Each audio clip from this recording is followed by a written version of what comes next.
তো এবারে আমরা প্যাডাগজির কিছু প্রশ্ন ডিসকাস করব, সাথে থাকুন। তো প্রথম প্রশ্ন দেখুন, পূর্ব উত্তরপ্রদেশের কৈত্য হিন্দির সঙ্গে পশ্চিম উত্তরপ্রদেশের কৈত্য হিন্দির সামান্য পার্থক্য আছে। এই পার্থক্য কী হিসেবে পরিচিত? অর্থাৎ উত্তরপ্রদেশ যে জায়গাটা রয়েছে, উত্তরপ্রদেশের পূর্ব উত্তরপ্রদেশের যারা হিন্দিতে কথা বলে কৈত্য ভাষা, এবং পশ্চিম উত্তরপ্রদেশে যারা হিন্দি ভাষায় কৈত্য ভাষায় মানে যারা হিন্দি ভাষায় যে কথাবার্তা বলে, এই দুই যে এক নম্বর হচ্ছে কি পূর্ব উত্তরপ্রদেশ, আরেকটা হচ্ছে পশ্চিম উত্তরপ্রদেশ। এই দুইটা প্রদেশের মধ্যে যারা হিন্দি ভাষায় কথা বলে, তাদের সেই হিন্দি ভাষার যে কথনের মধ্যে বা কথা বলার মধ্যে সামান্য একটা পার্থক্য আছে। তো এই পার্থক্যটা কী হিসাবে পরিচিত? হিন্দি ভাষার দুইটা উপভাষা, দুইটা ভিন্ন ভাষা, দুটি হিন্দি ভাষার একটি উপভাষার অন্তর্গত, দুটি কালক্রমে ভিন্ন ভাষা হয়ে উঠবে। তো কারেক্ট আনসার কী হতে পারে আপনারা খুব তাড়াতাড়ি আমাদেরকে জানাবেন। তো এই ক্ষেত্রে আমরা একটা কথা বলি, এখানে দেখুন, এখানে এটাও কিন্তু হিন্দি ভাষা, এটাও হিন্দি ভাষা, তাই দুইটি ভিন্ন ভাষা এটা আমরা বলতে পারি না, এটা ক্যান্সেল। আর দুইটা হিন্দি ভাষার একটা উপভাষা হয় না, ঠিক আছে? একটা হিন্দি ভাষার অনেকগুলো উপভাষা, অর্থাৎ একটা মেইন ভাষার অনেকগুলো উপভাষা হয়, আর একটা উপভাষায় অনেকগুলো মেইন ভাষা হয় না। যেমন ধরুন, যদি বলি আমি বাংলা ভাষা, তো বাংলা ভাষার কিন্তু অনেকগুলো উপভাষা আছে, ঠিক আছে? কিন্তু কিন্তু একটা উপভাষার অনেকগুলা মেইন ভাষা হয় না। ক্লিয়ার? সুতরাং এই অপশন নাম্বার 3টাও ক্যান্সেল। দুইটা কালক্রমে ভিন্ন ভাষা হয়ে উঠবে। এখানে ক্লিয়ার বলা আছে যে হিন্দি ভাষার কথা বলা হচ্ছে, তারা হিন্দিতে কথা বলে, তাই এখানে ভিন্ন ভাষা কী করে হয়ে উঠবে, এটা ক্যান্সেল। তো কারেক্ট আনসার হবে হিন্দি ভাষার দুটি উপভাষা। ক্লিয়ার? তো হিন্দি ভাষার দুইটি উপভাষা মানে অর্থাৎ সবাই কিন্তু পূর্ব উত্তরপ্রদেশ এবং পশ্চিম উত্তরপ্রদেশে যারা রয়েছে সবাই কিন্তু হিন্দি ভাষায় কথা বলে, ঠিক আছে? একটু পার্থক্য, তার কেন পার্থক্য? কারণ তাদের উপভাষাগত দিক দিয়ে পার্থক্য রয়েছে। হিন্দি ভাষার দুইটা উপভাষা রয়েছে। ক্লিয়ার? শিকনের ব্যাপারে নিচের কোনটি সত্য নয়? Question number 17।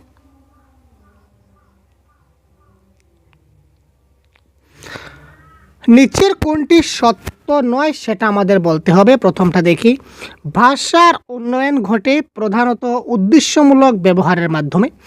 কথন, লিখন, আকৃতি প্রদান এবং বিচরণ শিখনের অন্তর্ভুক্ত। শিখন ঘটে ভাষার গঠন এবং নিয়মাবলী শিখনের মাধ্যমে। তারপর ভাষার ব্যবহার জ্ঞানাত্মক উন্নয়নের পূর্বশর্ত এবং তার পরিপোষক। ঠিক আছে ভাই? তো এবার দেখুন, ভাষার উন্নয়ন ঘটে। ভাষার উন্নয়ন কেন ঘটে? কারণ আমরা একটা ভাষা যে ব্যবহার করি তার একটা উদ্দেশ্য থাকে, তাই তো? তো উদ্দেশ্যমূলক ব্যবহারের জন্য আমরা ভাষা ব্যবহার করি, এটা ঠিক আছে, কারেক্ট। কিন্তু ভাষার মাধ্যমে আমরা যে শিক্ষাটা কিসের মাধ্যমে শিখি?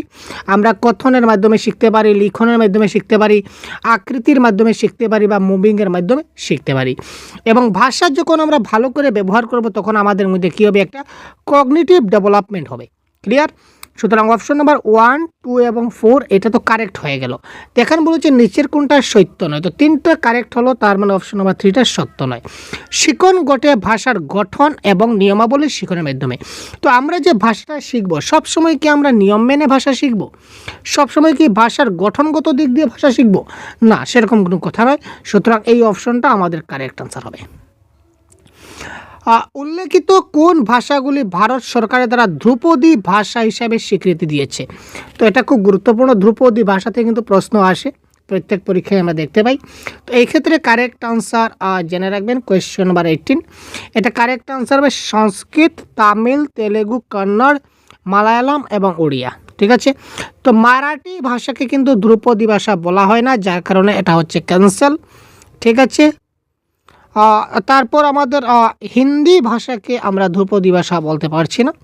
তারপর যে ডোগরি ভাষা আছে, এটাকে কিন্তু আমরা ধ্রুপদী ভাষা বলতে পারছি না, যার কারণে এই দুটো অপশন হল কারেক্ট আনসার অপশন 4, সংস্কৃত, তামিল, তেলেগু, কন্নড়, মালায়ালম এবং উড়িয়া ভাষা। ঠিক আছে? তো কোন কোন ভাষাকে ধ্রুপদী ভাষা বলা হয় সেটা নিয়ে কনসেপ্টের ক্লাসে পুরো ডিটেলস দেওয়া আছে, একটু দেখবেন। শিক্ষাক্ষেত্রে মাতৃভাষা ভিত্তিক বহুভাষিকতা বলতে কী বোঝায়? মাতৃভাষা ভিত্তিক বহুভাষিকতা, তো এটার অপশনগুলো আমরা এখানে দেখতে পাবো। এখানে অপশনগুলো রয়েছে, মাতৃভাষা ভিত্তিক বহুভাষা।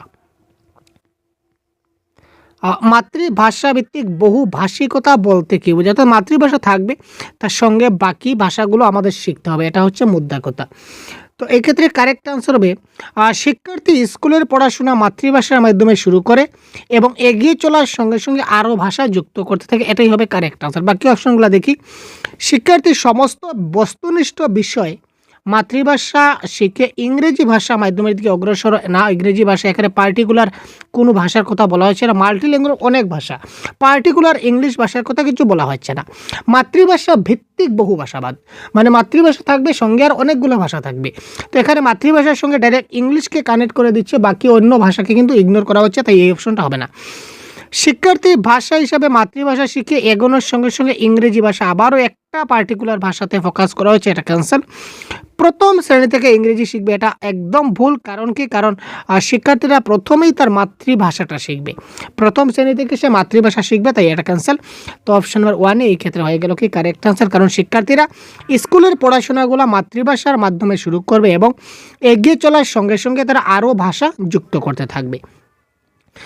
স্কুল শিক্ষা সম্পদ হিসাবে বহুভাষিকতা বলতে কি বোঝায়? রিসোর্স হিসাবে বহুভাষিকতা, ঠিক আছে। মাল্টিল্যাঙ্গুয়ালিজম অ্যাজ এ রিসোর্স যদি আমরা বলি তাহলে আমরা কি বলতে পারি? যত বেশি সংখ্যক সম্ভব ভাষা শেখানো, নমনীয় শিক্ষাক্ষেত্রে ভাষা নীতি অবলম্বন, শ্রেণীকক্ষে শিক্ষার্থীদের ভাষাগুলির ব্যবহার, এটিকে ক্লাসরুম শিক্ষার একটা পদ্ধতি। তো সম্পদ বলতে আমরা বুঝি শ্রেণীকক্ষে শিক্ষার্থীদের ভাষাগুলি ব্যবহার, কারণ সম্পদকে আমরা কি করি? সম্পদকে আমরা কী করি? আমরা ব্যবহার করি। তাই শ্রেণীকক্ষে শিক্ষার্থীদের যদি ভাষাগুলো আমরা ব্যবহার করি, তো পরবর্তী সময় এটাও কিন্তু একটা শিক্ষার্থীর সম্পদ হিসাবে দাঁড়াবে। কারণ কেন না? কারণ আমরা যত ভালো করে জিনিসটা শিখবো, যত ভালো করে জিনিসটা বুঝবো, যেমন আমি যে আজকে জ্ঞান অর্জন করেছি সেটা কিন্তু আমার একটা সম্পদ। আপনি যে জ্ঞান অর্জন করেছেন এটা কিন্তু আপনার একটা সম্পদ, যে সম্পদটা কেউ কখনো কী করতে পারে না, চুরি করে নিয়ে যেতে পারে না। আপনার জ্ঞান কিন্তু কেউ কোনোদিন নিতে পারবে না, আপনার শিক্ষা কেউ কোনোদিন চুরি করতে পারবে না, এটা একটা মহান সম্পদ। তো আপনি যদি এই শিক্ষাটাকে যদি কার্যক্ষেত্রে ব্যবহার করতে না পারেন, এই ভাষাগুলোর ব্যবহার করতে না পারেন, শিক্ষাটাকে যদি আপনি ব্যবহারযোগ্য করে নিতে না পারেন, তাহলে এই শিক্ষা কোনো কাজের নয়। সুতরাং option number 3 is the right answer of this question.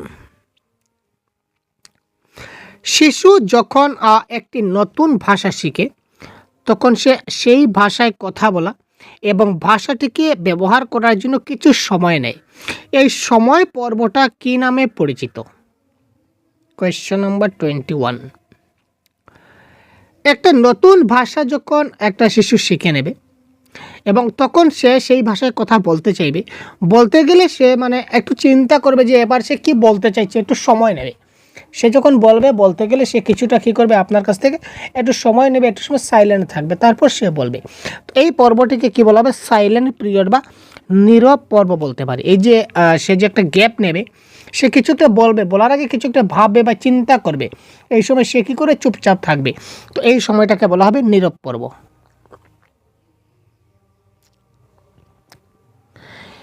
শিক্ষিকা শিক্ষার্থীদের কিছু এই দেখুন দুইটা যুক্তাক্ষর দেওয়া আছে, ঠিক আছে। আমরা যদি বলি দন্তন্য এবং ট দিয়ে একটা যুক্তাক্ষর, আর মধ্যন্য এবং একটা ড দিয়ে একটা যুক্তাক্ষর। এই যুক্তাক্ষর যুক্ত শব্দ যেমন ঘণ্ট, মুন্ড ইত্যাদি দিলেন এবং সেগুলিকে ঠিকমতো উচ্চারণ করতে বললেন। এই যুক্তাক্ষর বিশিষ্ট শব্দ তিনি উচ্চারণ করতে বললেন। এই যে শব্দ জোড়াকে কী বলে? ঘণ্ট মুন্ড, অর্থাৎ একটা ভিন্ন যুক্তাক্ষর বিশিষ্ট শব্দ। এই শব্দ জোড়াকে আমরা কি বলতে পারি? এটাকে দেখুন ঘণ্টর সঙ্গে মুন্ড, সেটা মানে আমরা যদি বলি রাইমস ওয়ার্ড, তো রাইমসগত দিক দিয়ে কিছু মিলছে? মোটেই মিলছে না। আমরা কিছু তুলনাও এখানে বুঝতে পারছি না, কোনো অপোজিটও বুঝতে পারছি না, কোনো কম্পারেবলও তুলনাও কিছু বোঝা যাচ্ছে না। সুতরাং এটা হচ্ছে বিষম জড়, কারণ একটার সঙ্গে একটা সম্পর্ক নাই।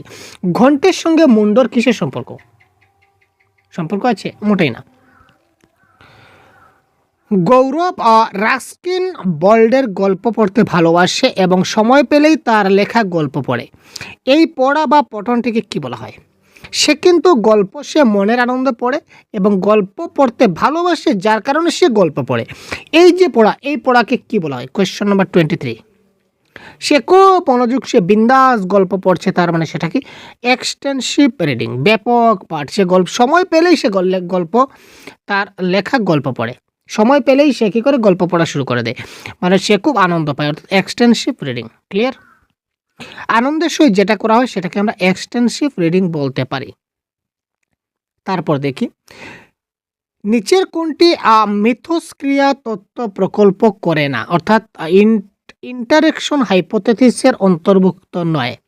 মিথস্ক্রিয়া তত্ত্ব, মিথস্ক্রিয়া মানে এই যে সামাজিক মিলামিশা, এই মিলামিশার সঙ্গে কানেক্টেড নয় কোনটা? কোয়েশ্চন নাম্বার 24, নির্বাচিত বিষয়ের উপর দলগত কার্য। আচ্ছা, দলগত মানে সবাই মিলে কাজ করবে, তো সবাই মিলে যখন কাজ করবে তখন তো মিথস্ক্রিয়া হবে, মানে একে অপরের সঙ্গে ইন্টারেকশন হবে, তার মানে এটা তো হবে।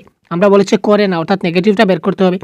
শিক্ষার্থীদের আপোষে আলোচনার সুযোগ সুবিধাকে সমর্থন করা, তো আলাপ আলোচনা, এটা আলাপ হবে, তো তারা আলাপ আলোচনা যখনই করবে তখন তো তারা কী করবে, একজনের সঙ্গে আরেকজন আলোচনা করবে, তার মানে ইন্টারেকশন তো হবেই, একজনের সঙ্গে আরেকজনের কথাবার্তা হবে।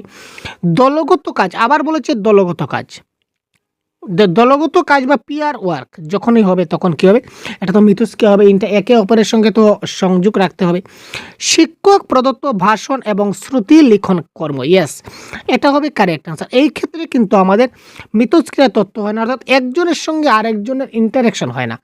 শিক্ষক প্রদত্ত ভাষণ, শিক্ষক কী করছেন, স্টেজে উঠেছেন, তিনি এক নাগারে ভাষণ দিতে চলেছেন, অর্থাৎ একদমই ভাব টিচার সেন্ট্রিক হয়ে গেল। এবং শ্রুতি লেখন, শিক্ষক বললেন এবং ছাত্ররা, শিক্ষক তিনি বলতে যাচ্ছেন, ছাত্ররা লিখতে যাচ্ছে, এবারে কেউ কারোর সঙ্গে কোনো কথা বলছে না, সুতরাং এটা কোনো ইন্টারেকশন হচ্ছে না। সুতরাং নিচের কোন অপশনে ইন্টারেকশন হয় না বলেছে, তো এই যে শিক্ষক প্রদত্ত ভাষণ এবং শ্রুতিলিখন কর্মতে কোনো ইন্টারেকশন হয় না। নিচের কোনটি শিক্ষার্থীদের পঠন দক্ষতা উন্নয়নের লক্ষ্য নয়?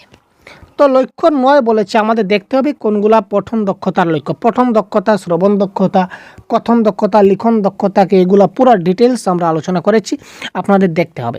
পঠন মানে রিডিং, পড়ার সময় প্রতীয়মানতা তৈরি হওয়া, পূর্ব অভিজ্ঞতার সঙ্গে সংশ্লিষ্ট পাঠটিকে যুক্ত করতে পারা, ভাষা খণ্ডসমূহ এবং শব্দাবলীর অর্থ বুঝতে পারা, শিক্ষকের পড়ার সঙ্গে সঙ্গে পুনরাবৃত্ত স্বরূপ পাঠ করা।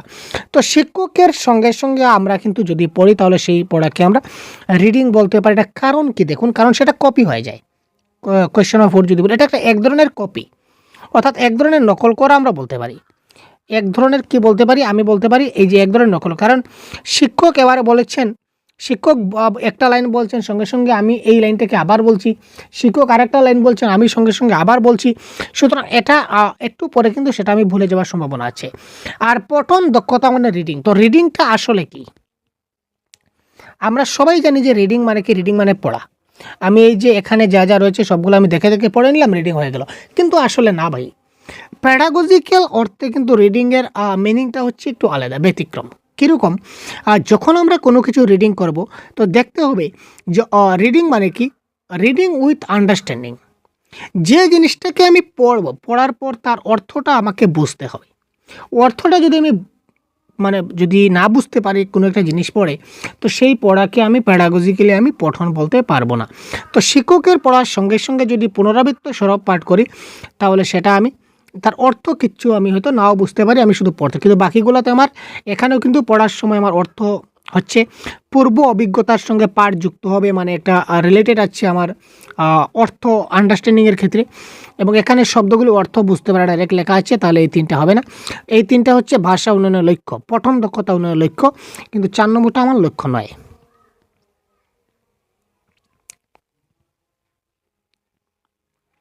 শিক্ষিকা ষষ্ঠ শ্রেণীতে একক বাক্যের উদাহরণের মাধ্যমে ব্যাকরণের একটি বিষয় পরোক্ষ উক্তি শেখাচ্ছেন। শিক্ষিকা কী করছেন, ক্লাস 6-এ রয়েছেন, তো ক্লাস 6-এ যখন তিনি রয়েছেন তখন তিনি কী করেন, একটা উদাহরণের মাধ্যমে তিনি তাদের পরোক্ষ উক্তি শেখাচ্ছেন, মানে ইনডাইরেক্ট ন্যারেশন। তিনি শিক্ষার্থীদের প্রভূত অনুশীলন করালেন এবং তারপর কিছু প্রত্যক্ষ উক্তিকে পরোক্ষ উক্তিতে পরিবর্তন করার কাজ দিলেন। তিনি প্রথমে তাদেরকে একটু শিখালেন, একটা যে কোনো একটা একক বা একটি বাক্যের মাধ্যমে তিনি পরোক্ষ উক্তি কী করে করতে হয় সেটা শেখালেন। তারপর তিনি তাদের কিছু প্র্যাকটিস করালেন যে প্রত্যক্ষ থেকে পরোক্ষ কী করে করা যায় বা প্রত্যক্ষ থেকে পরোক্ষ কী করে করা যায় তিনি কী করলেন, কিছুটা তাদের শেখালেন। শেখানোর এই যে পন্থা, এই পন্থা কী নামে পরিচিত? এখানে দেখুন শিক্ষা, মনোবৈজ্ঞানিক, ব্যাকরণ। এখানে ব্যাকরণ প্যাডাগজিক্যাল, এখানে আমরা কি করছি, তিনি এখানে পরিবর্তন, প্রথমে তিনি অনুশীলন করাচ্ছেন, শেখাচ্ছেন, মানে তিনি এখানে কি করছেন ভাই, উপস্থাপন, অনুশীলন এবং উৎপাদন, প্রেজেন্ট, প্র্যাকটিস অ্যান্ড প্রডিউস এখানে করছেন। প্রথমে তিনি কি করলেন, একটা বিষয় উপস্থাপন করলেন, একটা বাক্য দিয়ে তিনি জিনিসটাকে উপস্থাপন করলেন, তারপর তিনি অনুশীলন করালেন মানে প্র্যাকটিস করালেন, এবং তারপর তিনি পরিবর্তন করার কাজ দিলেন যে তোমরা এবার নিজে থেকে করো। অর্থাৎ তিনি বাচ্চাদের মধ্যে যে উৎপাদনশীলতা এবং প্রডিউস করার ক্ষমতা এটা আছে কিনা না এটা দেখতে চাইলেন। সুতরাং অপশন নাম্বার 4 এই ক্ষেত্রে হয়ে গেল আমাদের কি কারেক্ট আনসার। একজন শিক্ষিকা বর্ষাকালীন প্রতিরোধমূলক ব্যবস্থা গ্রহণ বিষয়ে পৌর সংস্থা প্রচারিত একটি পুস্তিকা দেখলেন। তিনি তার বিভিন্ন কর্মবার বা টাস্কের মাধ্যমে সেই পুস্তিকাটিকে পড়ুয়াদের পঠন এবং শব্দভাণ্ডার শেখানোর জন্য ব্যবহার করলেন। এখানে এই পুস্তিকাটিকে কি বলা হয়? একজন শিক্ষিকা কী করলেন, এই যে বর্ষাকালীন সময় অনেক বন্যা আসে, তো এই বন্যার যে প্রতিকারমূলক ব্যবস্থা বা প্রতিরোধমূলক ব্যবস্থা গ্রহণের জন্য পৌরসভায় কী করলো, একটা বই প্রচারিত করলো। তো এই বইটা তিনি দেখলেন, পুস্তিকাটা দেখলেন। দেখার পর তিনি ওই বইয়ের ভিত্তিতে তিনি বিভিন্ন টাস্ক কিংবা কর্মভার শিক্ষার্থীদের পড়তে দিলেন, এবং এই শব্দভাণ্ডার শেখানোর জন্য, এই শব্দভাণ্ডারগুলো শেখানোর জন্য এই বইটা তিনি কী করলেন, ব্যবহার করলেন। এখানে এই পুস্তিকাটিকে কি বলা হবে? Question number 27। এটাকে বলা হয় অথেন্টিক ম্যাটেরিয়াল। এটা কি বলবো, কারণ এই সঙ্গে রিলেট করে তিনি কাজ করছেন, সুতরাং এটাকে বলা হবে কি, এটাকে বলা হবে অথেন্টিক ম্যাটেরিয়াল।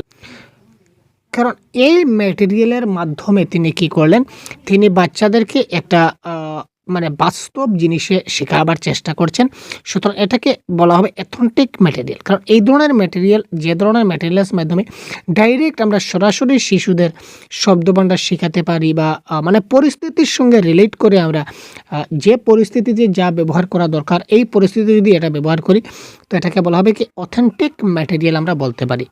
তারপর কোয়েশ্চন নাম্বার 28 কি বলেছে, সপ্তম শ্রেণীর একজন শিক্ষিকা তার পড়ুয়াদের কয়েকটি দলে বিভক্ত হয়ে এমন কয়েকটি থিম বা বিষয়বস্তু নির্বাচন করতে বললেন। একজন শিক্ষিকা কী করলেন, তার পড়ুয়াদের কয়েকটা দলে ভাগ করলেন, এবং দলে ভাগ করে তিনি কয়েকটা বিষয়বস্তু নির্বাচন করতে বলেন, যেগুলির মাধ্যমে তারা তাদের শহর এবং শহরের চারপাশটাকে গভীরভাবে চিনে নেওয়ার জন্য তথ্য সংগ্রহ করবে। দলের মধ্যে সেইগুলি নিয়ে তারা আলোচনা করবে এবং শেষে একটা প্রতিবেদন বা রিপোর্ট লিখবে। ক্লিয়ার? এই কার্যকে কি বলা হবে? তিনি প্রথমে তাদের কী করলেন, প্রথমে তাদের কয়েকটা দলে ভাগ করলেন। প্রথমে তিনি শিক্ষক কী করলেন, কয়েকটা দলে ভাগ করে নিলেন। দলে ভাগ করার পর কয়েকটা থিম বা কয়েকটা বিষয়বস্তু, মানে যে দল, এক এক দলকে এক একটা বিষয় দিয়ে দিলেন, এক একটা কন্টেন্ট, এক একটা কনসেপ্ট যেটা বলতে পারি, এক একটা থিম এক এক দলকে ভাগ করে দিলেন। তারা তাদের শহর এবং শহরের চারপাশটাকে গভীরভাবে চেনে নেওয়ার জন্য তথ্য সংগ্রহ করবে, এবং সেগুলি দলের মধ্যে তারা আলোচনা করবে, এবং শেষে একটা প্রতিবেদন কিংবা রিপোর্ট লিখবে এই বিষয়গুলো নিয়ে। তো এই যে কাজ, এই কাজটাকে কি বলা হবে? এটাকে আমরা বলতে পারি এটা হচ্ছে প্রজেক্ট ওয়ার্ক। কারণ এখানে কি করতে হবে, কিছু ডাটা কালেকশন করতে হবে, তারপর সবাই মিলে মিলেমিশা করতে হবে, সবাই মিলে একটু জিনিসটাকে ভালো করে গুছিয়ে দেখতে হবে, তারপর একটা প্রতিবেদন রিপোর্ট লিখতে হবে। তো এই ধরনের কাজ কোথায় হয়, যখন এই প্রজেক্ট ওয়ার্ক হয় তখনই এই ধরনের কাজ আমাদের করতে হয়। নিচের কোনটিকে পোর্টফোলিও মূল্যায়ন বলা হবে? পোর্টফোলিও মূল্যায়ন কোনটিকে বলা হবে আমাদের একবার দেখতে হবে। শিক্ষার্থীদের সামগ্রিক মূল্যায়নের উদ্দেশ্যে তাদের বিভিন্ন শিখন নমুনা সংগ্রহ এবং নথিভুক্তকরণ।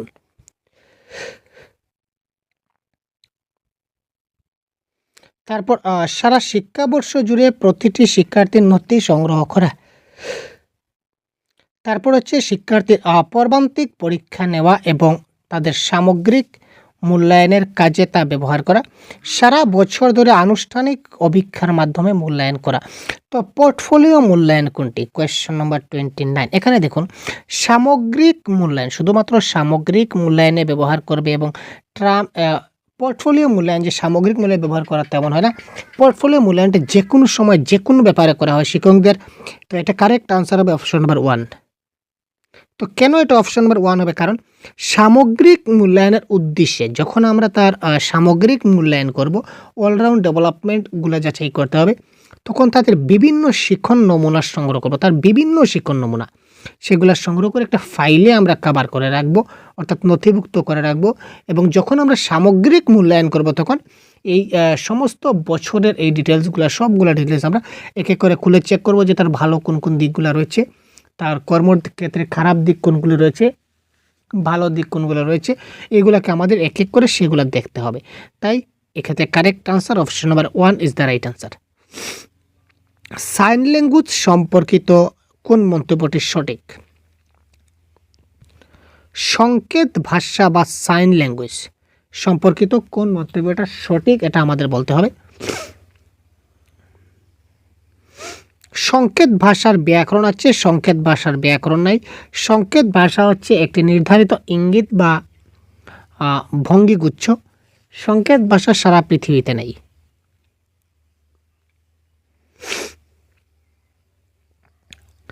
সংকেত ভাষা এখানে ইঙ্গিতটা ঠিক আছে, কিন্তু এখানে বলেছে নির্ধারিত ইঙ্গিত, মানে একটা ইঙ্গিত, একটা ইঙ্গিত নয় ভাই, অনেক ইঙ্গিত আছে, তাই না? বিভিন্ন ইঙ্গিতে আমরা বিভিন্ন আকার ভঙ্গিতে বিভিন্নভাবে আমরা দেখাতে পারি সংকেতের মাধ্যমে। তাই সুতরাং এটা হচ্ছে না। সংকেত ভাষা সারা পৃথিবীতে এক, সেটা কোনো কথা নয়। তো একটা কারেক্ট আনসার আমাদের হবে সংকেত ভাষারও কিন্তু একটা ব্যাকরণ আছে, ঠিক আছে না? তো কী করে ব্যাকরণ আছে সেটা কনসেপ্টের ক্লাসে আমরা বলে দিয়েছি, আপনারা কাইন্ডলি দেখে নেবেন কনসেপ্ট ক্লাসগুলো দেখে না থাকলে। আর যদি তাও আপনারা পাননি তাহলে অবশ্যই আমাদের বলবেন, আমরা লিঙ্ক দিয়ে দেবো, নতুবা আমরা পরবর্তী ক্লাসে আমরা আলোচনা করব, ঠিক আছে? তো এই আজকের 15টা কোয়েশ্চন খুব সহজভাবে আমরা আজকে আপনাদের সলভ করলাম, ঠিক আছে?